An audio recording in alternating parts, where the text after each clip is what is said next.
टकमक टोक हा मराठीतील एक शब्द आहे. जो शपथ घेणे किंवा शपथ देणे या कृतीला सूचित करतो. हे सामान्यतः गंभीर वचन देण्याच्या संदर्भात किंवा एखाद्या महत्त्वपूर्ण गोष्टीची शपथ घेण्याच्या संदर्भात वापरले जाते. टकमक म्हणजे गहाण ठेवणे किंवा नसणे आणि लोक म्हणजे शपथ घेणे आणि टकमक टोक याचा एकत्रित अर्थ होतो एखादी शपथ किंवा व्रत घेणे.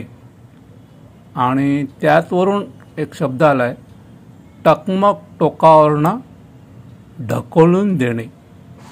म्हणजे जो माणूस शपथाची लोक करतो म्हणजे तो पाळत नाही, व्रत पाळत नाही, त्याला शिवाजी महाराज त्यांच्या रायगड किल्ल्याच्या टकमक टोक म्हणजे टकमक टोक उंच पॉईंट आहे त्याच्यावरनं ढकलून द्यायची ही शिक्षा असायची.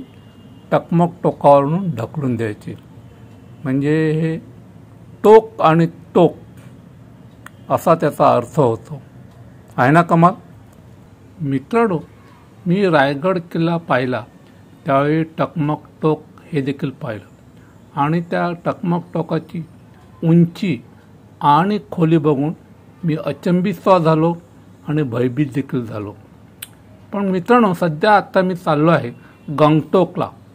गंगटोक हे भारताच्या सिक्कीम राज्याची राजधानी आहे.